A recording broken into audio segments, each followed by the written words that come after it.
ఇక్కడే షాపూర్ కళావతి నగర్ లో బట్టి 15 సంవత్సరాలు. అది ఇక్కడ అందరు లీడర్లతోని అందరితో మంచిగానే ఉంటది. దాని బిడ్డకు ఇన్స్టాగ్రామ్ లో శివ అనేటోడు పరిచయం అయిందంట. అది ఒక 5 days కింద లేచిపోయింది. 5 days కింద లేచిపోతే పోలీస్ స్టేషన్ లో కంప్లైంట్ ఇచ్చిందంట.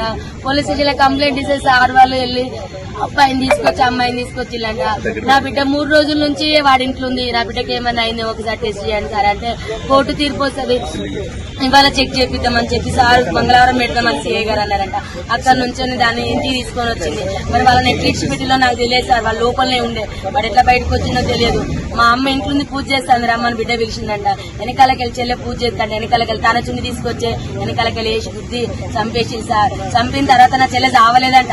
కొనుక్కుతో కొట్టుకుంటా అంటే మళ్ళీ పిలిచిందంట. వాడు పోయిన తర్వాత రా మా అమ్మ చచ్చిపోలేదు, చంపేసినాక మనం ఇద్దరు వెళ్ళిపోదాం రమ్మంటే వాడు మళ్ళీ వచ్చి సుత్తే కొట్టే సుత్తతోని కంతలు ముక్కులు కొట్టి ఇవన్నీ గట్టిగా బిసికేసి ఇట్లా ఊరేసి కడుపులంతా గుద్ది చంపింది సార్. నా చెల్లె ముక్కు నుంచి బ్లడ్, నోటి నుంచి బ్లడ్, ఇల్లంతా పెరుగులాట చేసింది. వాళ్ళిద్దరితో మస్తు కొట్లాడింది నా చెల్లె బ్రతకడానికి, కానీ అవ్వలేదు. నా చెల్లె పెద్ద బిడ్డ చేసింది సార్. దాని వల్ల లవర్ చేసింది సార్ శివానటోడు. అమ్మా నా చిన్న బిడ్డను బయటికి పంపించిల్లు. నా చిన్న బిడ్డ ఉంటే చంపబోవు. అది 8 నెలల నుంచి ప్లాన్ చేసిన సీఐ గారికి కంప్లైంట్ ఇచ్చింది. సార్ ఇప్పుడు తీసుకొచ్చింది సార్. ఇప్పుడు పొద్దున తీసుకొచ్చి వాళ్ళని ఫస్ట్ పోయినప్పుడు 2 సార్లు తీసుకొచ్చి